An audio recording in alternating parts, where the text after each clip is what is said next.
Olá a todos, sejam muito bem-vindos aqui ao canal do Observatório da Televisão no YouTube. Caso você ainda não seja inscrito, inscreva-se para acompanhar nossas reportagens, entrevistas, TBTs como esse, relembrando o passado e o presente e falando até do futuro da TV.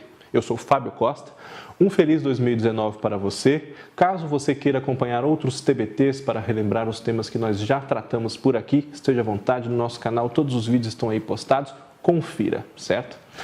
Infelizmente, o primeiro TBT de 2019 não trata de um assunto muito feliz. Por quê? Na virada de 2018 para 2019, justamente no Réveillon, completaram-se 30 anos de uma grande fatalidade, uma tragédia que se abateu sobre o meio artístico em especial.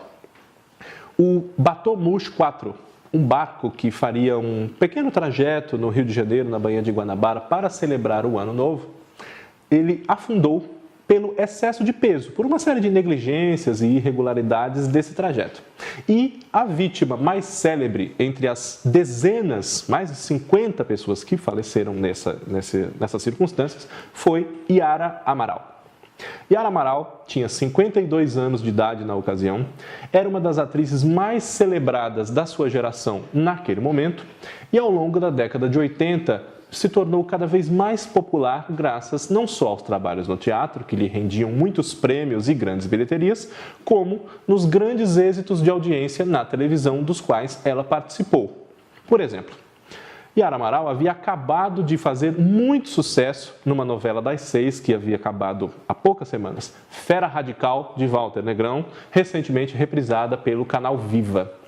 Nessa novela era nada mais nada menos do que Joana Flores, a grande antagonista da história, responsável pela chacina da família inteira da mocinha Cláudia Malu Mader. E essa personagem era uma personagem odiosa, porque ela só defendia os próprios interesses e os da sua família, não ligava para a felicidade daqueles filhos dela, embora na sua visão, sim, ela ligasse. E claro que ela odiava a Cláudia, porque primeiro, ela quem descobre que essa moça é a criança que sobreviveu naquela noite fatídica da chacina da família Silva. E também porque ela vem disposta a destruir a família Flores, da qual Dona Joana era a matriarca.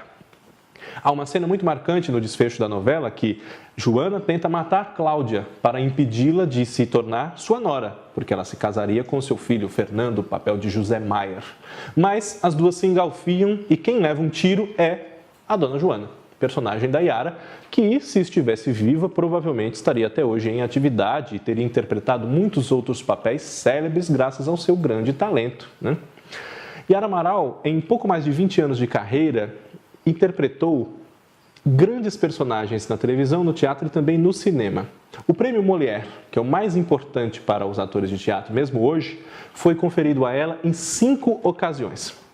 Muitas peças que ela fez são célebres na montagem da qual ela participou ou em outras. Por exemplo, de Brecht, Os Fuzis da Senhora Carrá, de Ibsen, Hedda Gabler e de Eduardo de Filippo, Filomena Marturano, que lamentavelmente foi a peça que ela estava fazendo na época em que faleceu, e as montagens subsequentes ela foi substituída por Natália Timber na época, que era uma grande amiga sua. Yara Amaral é uma atriz que marcou na televisão principalmente pela sua versatilidade, embora tenha feito poucas novelas. Ela só foi de fato descoberta pela televisão em 1978, quando ela participou de Dancing Days de Gilberto Braga no papel de Áurea, uma mulher presa a preconceitos e uma visão de mundo que relegava as mulheres a um segundo plano no mundo em geral. Viveu para um marido que a traía, para uma filha que estava muito mais antenada com a nova visão de mundo que uma jovem como ela tinha, mas a sua mãe não tinha. Esteve perto do fundo do poço, mas ressurgiu para a felicidade e para uma nova vida no desfecho da história. Depois de Dancing Days, Yara participou de mais algumas novelas. Um grande sucesso de público ocorreu como Nieta em Guerra dos Sexos, no ano de 1983. Nessa novela de Silvio de Abreu, ela fazia uma das personagens mais lembradas pelo público. Para você que acompanhou o remake, quem interpretou essa personagem na nova versão foi Drica Moraes. Era a mãe da vilã Carolina, que foi Lucélia Santos com a Yara e Bianca Bin com a Drica. Uma personagem bem popular, que falava errado, que não enxergava ou não conseguia enxergar, fazia que não via a maldade, a crueldade da qual a filha dela era capaz por trás da carinha de anjo que ela ostentava diante de todo mundo. A tragédia do Batomush marcou, em parte, pela morte de Yara Amaral. Embora grandes circunstâncias como essa que choquem a sociedade, costumem ser faladas ainda por muito tempo e relembradas. Mas provavelmente, se uma atriz tão famosa na época não tivesse falecido, hoje, 30 anos depois, nós não estaríamos falando disso, né? Infelizmente, praticamente nada aconteceu em relação a esse caso. Muitas pessoas processam e reivindicam seus direitos, indenizações, a punição dos responsáveis pela negligência que levou à tragédia, mas em 3 décadas podemos dizer que nada aconteceu.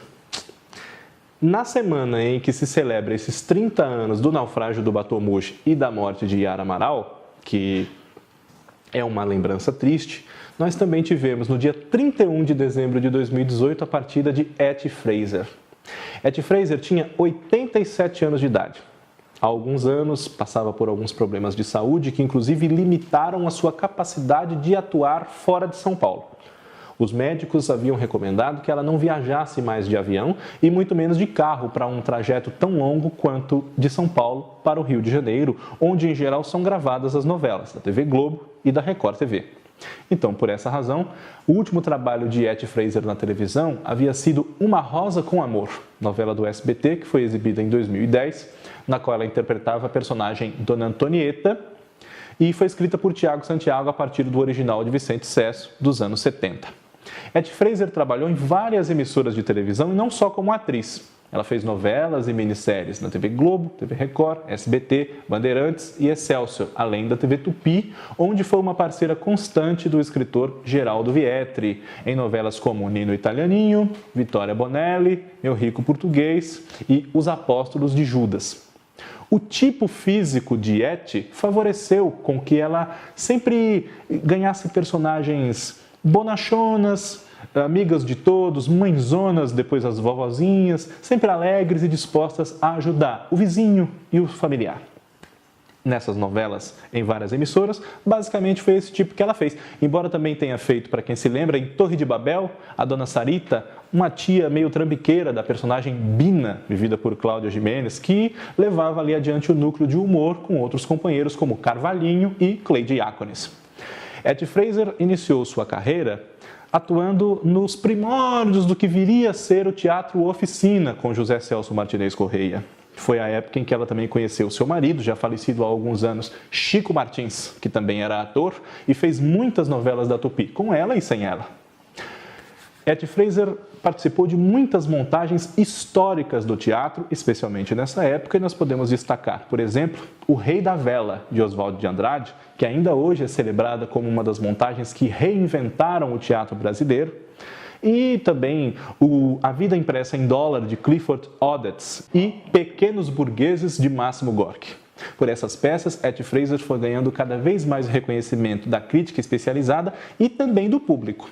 E para quem não sabe ou não se lembra, na década de 80, primeiro no finalzinho da TV Tupi, depois na Bandeirantes e na TV Record, Etty Fraser comandou um programa de culinária, ao estilo do de Ofélia Anunciato, na mesma Bandeirantes, chamado A Moda da Casa e, nos primeiros anos, Boca do Forno.